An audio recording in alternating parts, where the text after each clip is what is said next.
Hello, everyone, and peace of Christ to all of you. Today, we had an opportunity to speak to someone who is extremely knowledgeable in Islam. He is the one who decided to speak about something, and like supposedly he is prepared because we want to get Christian Prince busted, and he did really. No CP. Let's see. Okay, let's talk about satanic verses. Satanic verses, no problem. Here we go. Go ahead.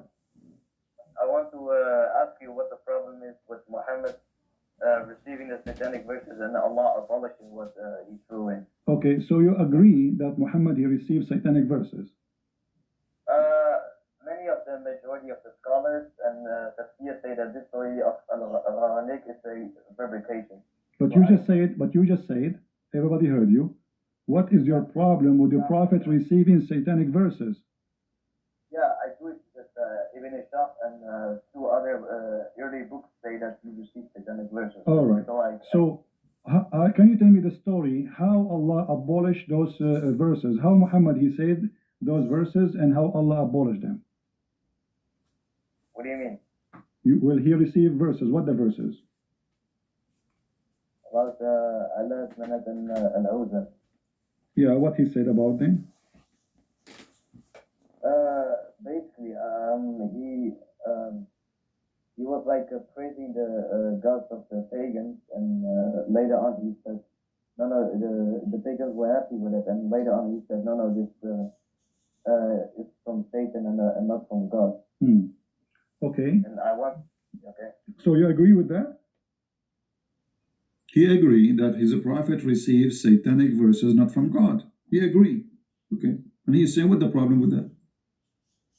Yeah, because it's in Ibn Ashaq. Wonderful. The majority of the scholars that say it's a fabrication. Wonderful.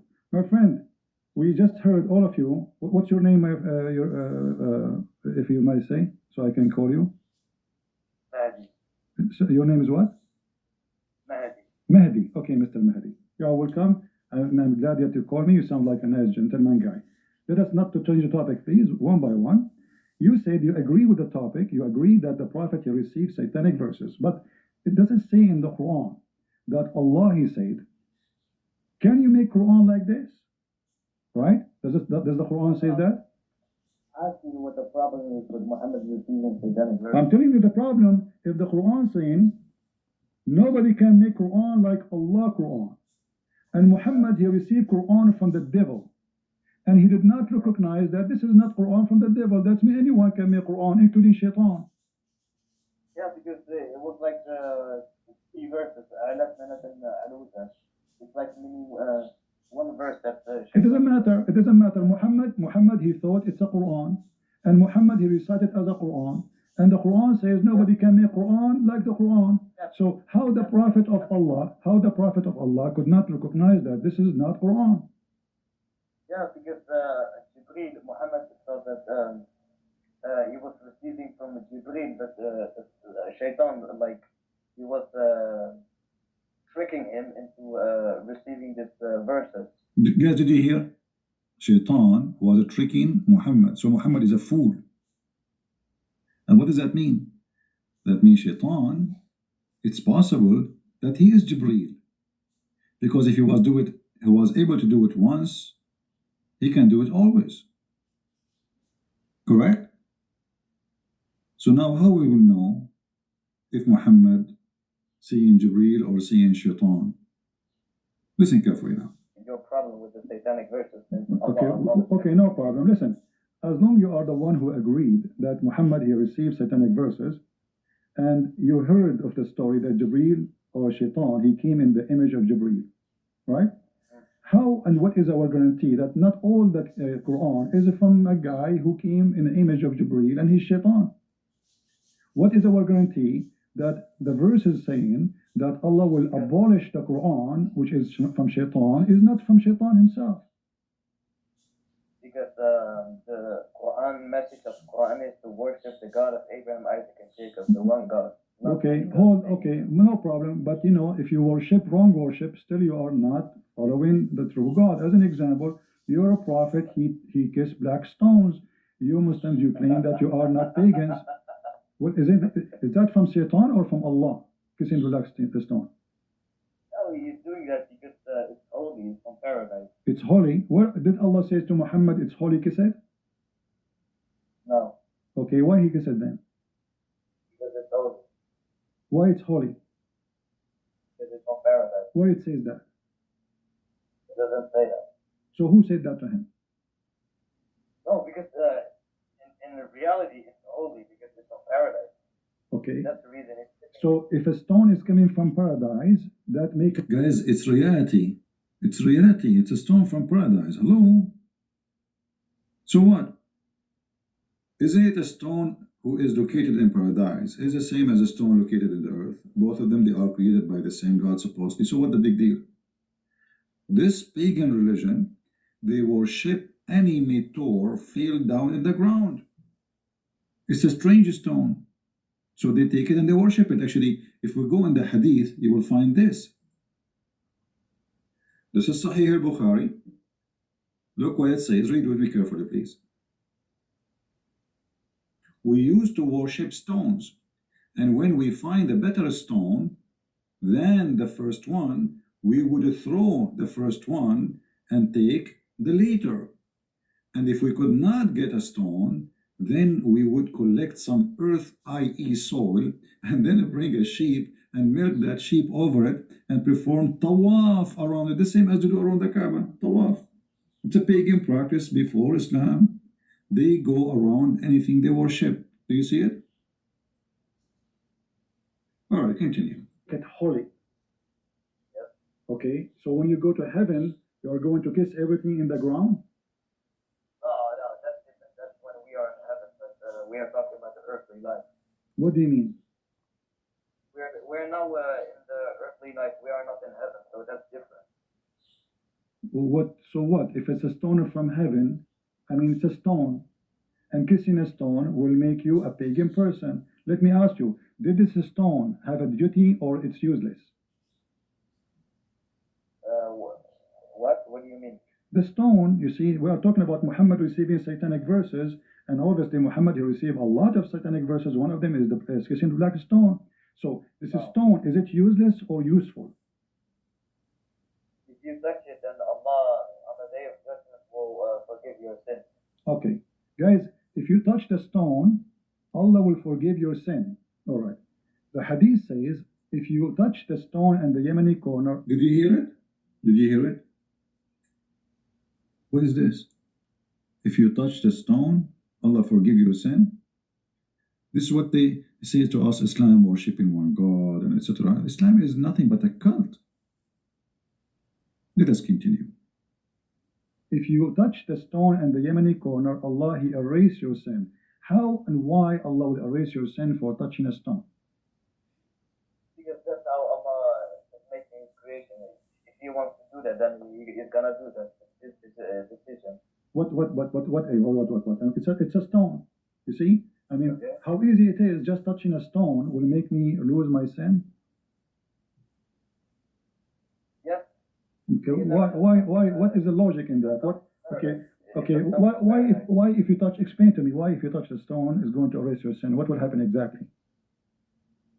Then on the day of judgment, the stone will Allah will make the stone right, and the stone will say to Allah, this person is such a person touched me, and then Allah will forgive him and allow him to enter paradise. That's wonderful.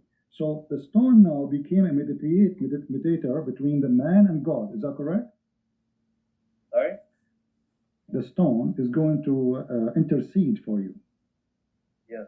Okay, but isn't it the Quran says in that day there is no intercession? By His permission. Except by His permission, and the permission given to the stone? What are you talking about? He gives permission to the stone. He gave a permission to the stone to intercede. If we go in the hadith, let us do that. We will find the hadith saying, the Messenger of Allah said about the black stone, by Allah, he swear, this guy is serious. Allah will raise it in the day of resurrection with 2 eyes by which it sees and a tongue that it speak. So my drawing was absolutely authentic. as the Prophet exactly he said. No Muslim now can say Christian Prince is fabricating how the black stone look like. Can you? So now we have clear evidence of what Muhammad said, and this Muslim, Muhammadan, he was agreeing, yes, the black stone is going to come in the judgment day. You do not need to be genius to discover that Muhammad is a pure pagan person. He adopted the pagan belief before him. He mixed it with some Christian teaching, some Jewish teaching, some Hindu teaching, some, Sabian teaching, which, stars, and then that is Islam. Yet they claim that there are people who follow Abraham. Abraham, he taught you there's stones, you kissed them, and they have tongues and eyes, and they will witness for you. This is what Abraham, he taught you? Anyway, let's go back to the video and see what this gentleman, he is going to guide us to. I don't know how many of you at the end of this will decide to become a Muslim.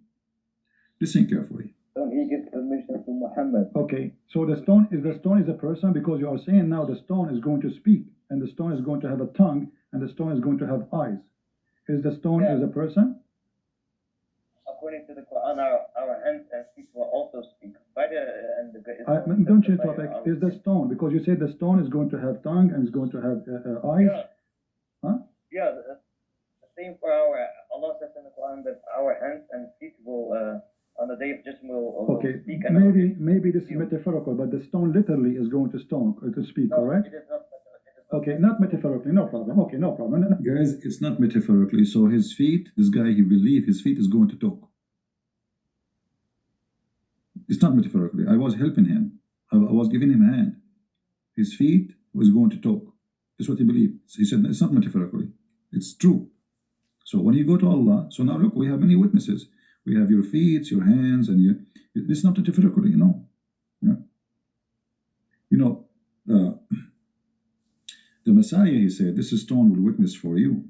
But he was talking about what? It's like, everything around you will witness in the judgment day. You cannot run away from what you did, what you said. Everything around you witness, but doesn't mean that the stone is going to talk. The Muslim, they believe in that literally, not metaphorically. Now, different Muslim, he will call me, he will say the opposite. He will say it's metaphorically. Why? Depending on the Muslim, how honest he is. This guy is being honest. Let us see. Not metaphorically. So the stone is going to witness for you in the day of judgment. Witness to who? About what? Isn't Allah knowing everything? No, my friend, that is very stupid of you to say. I can raise 1,000 questions for you if you... No, we are talking about making satanic verses. What is my guarantee that this stone story is not from Shaitan? Let me show you something. Did Umar al-Khattab, he say that you are a useless stone, there's no harm and there's no benefit from you? Did he say that? He said if Prophet would have not kissed it, I would have not kissed it. Thank you very much. But he said, you are a useless, harmless stone. Yes or not? It is not useless. He said that. He said, no doubt that you are a stone, can neither benefit anyone nor harm anyone. Did he say that or not? That is not true. It does benefit because Allah will forgive you. So you are saying Umar al-Khattab, he did lie? No. Okay, if he know, well, he said the hadith in front of me and you speak Arabic. Yeah, but that's Umar ibn Khattab. That's not the Prophet. Okay, but if Umar al-Khattab saying something not true, it's a lie then. No. What do you mean no? Either you agree with him or you don't agree. Did he tell the truth when he said that? Did he tell the truth when he said that this stone is useless? Yeah, he said that, but the Prophet did not say that. Okay, so the Prophet contradict the teaching of Umar al-Khattab, correct? The Prophet's teaching contradicts the statement and assumption of Umar ibn Khattab, yes. Okay, so Umar here was lying. No. What he was doing? He made his own assumption. Okay, how a person who is living in the time of the Prophet all this time, he thought that the stone is useless, and now he is practicing kissing a stone, Yet he knew it's useless. Why? How come nobody? How come none of the Muslims said to him, "Don't say that. It's useful." Because the stone is literally a stone. It doesn't like it will benefit us, but Umar ibn Khattab wasn't talking about this benefit on the forgiving sins on the day of judgment. Hmm. He was talking about benefit of that the stone is like a stone. It doesn't do anything to Okay, anything. hold on. He's saying unless because the prophet he kissed you, I'm kissing you. He is saying you why he is saying it's useless. Kissing you is useless. So this is about now and later. Kissing you is useless. But you said the one who touched the black stone is going to witness for him in the day of judgment. Umar al-Khattab is getting your prophet busted, saying it's not true. It's a lie. It's just a stone. No, No. he's making his own assumption. Assumption. So he is making false assumption, correct? His assumption is not true. No. Yeah, it's a false assumption. So let me go. So if we go in the Quran, it says that Allah. You notice he is struggling. He don't dare to say Umar is lying. But the fact Umar is not lying, he's saying the truth. This is a stone is useless. Nobody dared to say Umar was telling a lie here. But Umar here is totally contradicting Muhammad's teaching. And how Umar became a caliphate, and how Umar is a leader and his companion, and yet he did not know what Muhammad said. How Umar have wrong understanding. There's no way. Anyway, then we go back and then we talk about Muhammad. Let me move the video a little bit. Muhammad is going crazy. Muhammad is going crazy. Let us see, maybe here. Your prophet, according to the Muslims, he was under the control of a black magic. Is that correct? Black magic is not shaitan. So what it is? It is magic revealed by Harud and Marut. Okay. It has nothing to do with shaitan. Okay, so your God Allah, he sent two angels to open a school of Harry Potter, and they teach magic. But who is the one who will use? You are the one saying that to me. Why you are laughing? Guys, he's laughing. I mean, it's what you're saying. Allah, he sent two angels to open a school in the Babylon Tower, like Harry Potter. Have you ever heard of a God? He sent angels to teach magic? Hello? He is a God, yet he is teaching magic? And he sent two angels, their specialty, they have a PhD in magic skills, brother. And their name is Harut and Marut. Look at the names. Have you ever heard of a satanic God more than Allah? I mean, what kind of God? He sent two angels to teach what? To teach us how we can make a man and a wife divorce. Tell us more, please. Who is saying that to me? Why you are laughing? Chapter 2, verse 102, it says, Allah, he sent Harut and Marut in the Babylon Tower to teach magic, correct? Yes. Okay, so they open a school of magic of Harry Potter in the Babylon Tower. Now, who is the one who learned from them the magic? The people of Babylon, whoever wants to learn. Okay, read for me, please. Chapter 2, verse number 102. It says that Sulaiman is not a kafir, but shaitan. They are the kuffar, who they are teaching the magic. Does it say that? Can you show me? Okay, chapter 2, verse 102. It's on the screen. You My can read. English is not good. No problem. Here we go. وما كفر سليمان ولكن الشياطين كفروا يعلمون الناس السحر وما أنزل على الملكين ببابل هاروت وماروت. So who is the one who is practicing the bad magic on mankind is shaitan. The Quran says that. So your prophet was controlled by the black magic, controlled by shaitan. No. The two angels teach magic, but Allah says in the Quran that whoever does accept teaching this magic, he will enter hellfire. My friend, does it say there that shaitan? Guys, Allah, he sent two angels to teach magic. And Allah said, whoever accepts teaching the magic, he will go to hellfire.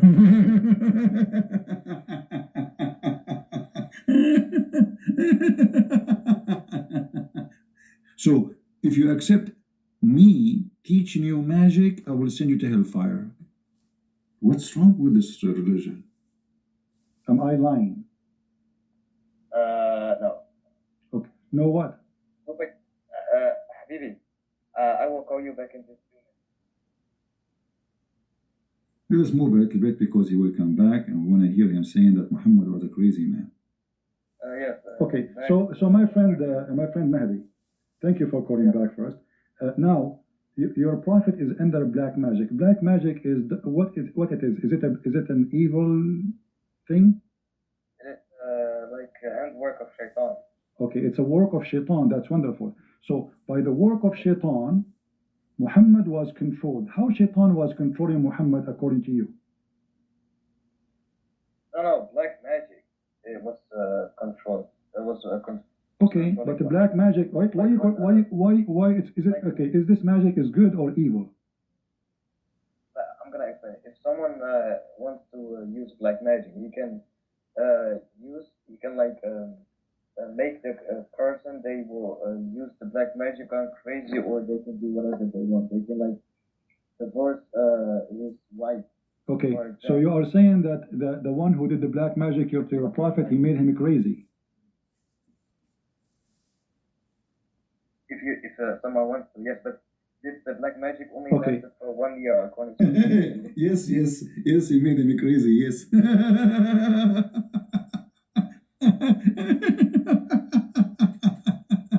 Unbelievable. Man. The prophet become crazy by the black magic? Crazy prophet? For how long Muhammad was crazy? Okay, hold on. So you're a prophet according to you. Okay, my friend Mahdi, you're a prophet. He became crazy because of the black magic, and you are the one who said they can make you crazy. So your prophet became crazy because of the black magic. How we can trust a crazy man, as you said, to be a prophet of God? It was only for one. It lasted only for 1 year according to Ibn Ishaq. It was only for 1 year he is crazy.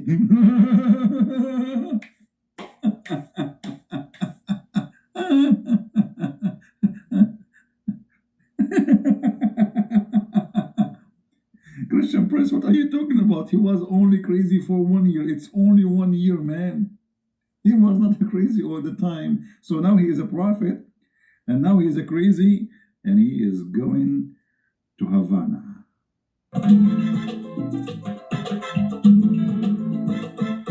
Crazy man became a prophet. Crazy man became a prophet. Crazy man became a prophet. Crazy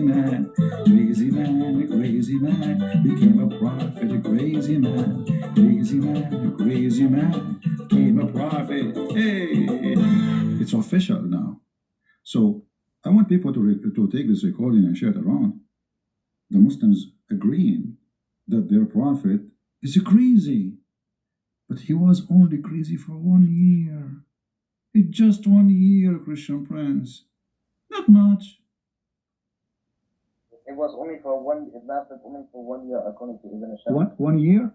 Okay, 1 year. How many Quran he made when he was crazy? Guys, our friend Mahdi, this is very important, he said, he was crazy, Muhammad was crazy for 1 year only. Okay, how many years Muhammad was a prophet in his lifetime? 23 years. 23 years. So we can say... Guys, we have to be honest here. I mean, come on. The prophet was crazy only for 1 year. I mean, what a big deal. So he was crazy for 1 year, and he was a fool for the rest of the years. Me.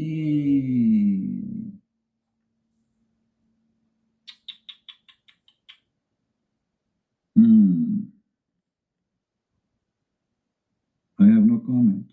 It's official. Crazy God, crazy prophet, crazy stone, crazy religion, crazy people. Huh? You see, when they say black magic, this is simply fiction. What black magic? Simply, he's crazy. This is right. He was crazy.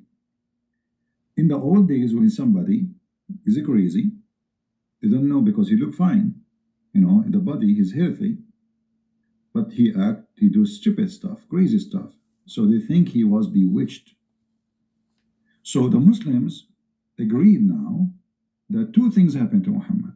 He was bewitched and he was crazy. And as long as they agree that bewitching is something evil and it's from the devil, that means Muhammad was controlled by shaitan, if you believe in bewitching. If you don't believe in bewitching, well, Muhammad obviously is mentally ill, and the guy, he agreed. He said his prophet was crazy only for 1 year. What happened at the end of the year? And not only that, he said to us that Allah, he helped Muhammad and he get him out from the black magic. But how? Listen carefully. So during the 1 year of Muhammad being crazy, according to you, how many chapters Muhammad he made? But he was crazy. When Muhammad was under the influence of black magic, Allah subhanahu wa ta'ala revealed two surahs. One, I forgot the name of it. One is Surah Al-Falaq, which has 5 verses, and the other surah has 6 verses. Together, them has 11 verses, and Muhammad needed 11 knots because the shaitan, there was 11 knots to break. 11 knots.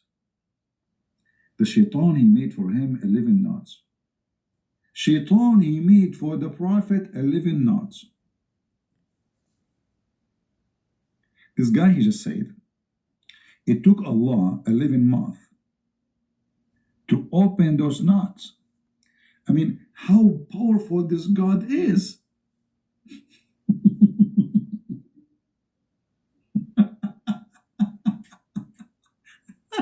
Why Allah is so slow? Why it's taking Allah 11 months to open 11 knots? I can open them in 15 minutes maximum. 11 months to open a knot. This is a nutty story.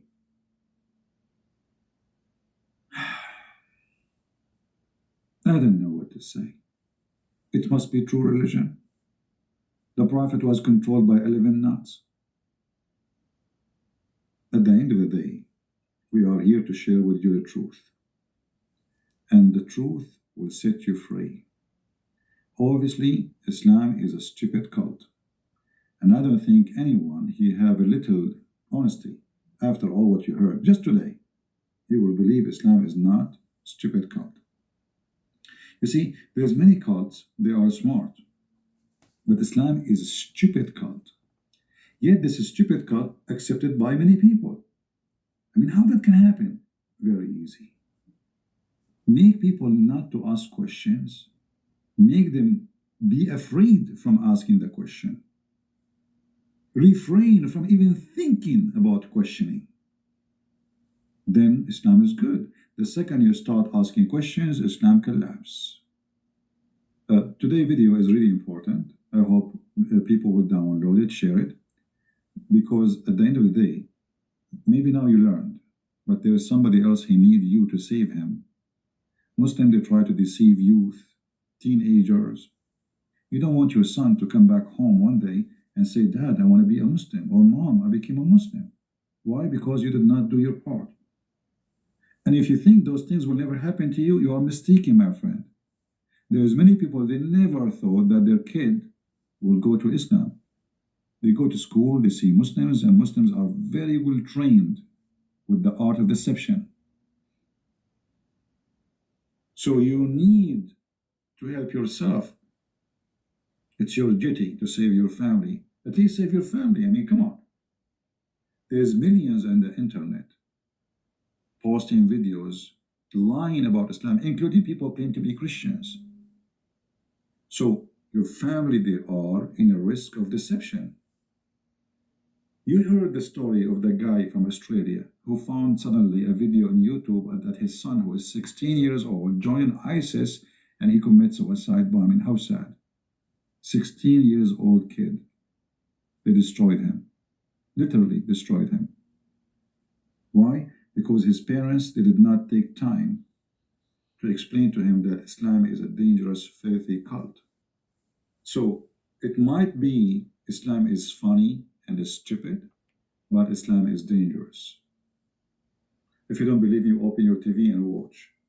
How many today only, they are slaughtered in the name of Allah? In Africa, in Nigeria, in Ethiopia, in everywhere. I laugh, I make you laugh. It's a comedy, but this is a very sad comedy. So really, I appreciate all of you, and I pray that the Lord always will be with us, to help us, to save the Muslims, to love the Muslims, and not to fall in the trap of hate, because hate is a trap. We don't want to hate them. We want to hate the devil, which means hate. Hate the hate. Love the people. If you listen to this guy who was talking to me, you can tell this person is very simple. You think he's smart, you think he's genius, you think he knew it, you think he's getting me busted, but the fact it's a comedy. It's a sad comedy. This is the video we were watching. You can download the previous one if you did not get it yet. It's called Coffee with Christ versus Coffee with Muhammad. So I want to say thank you for being here, all of you. Until then, Christ is Lord, Islam is false.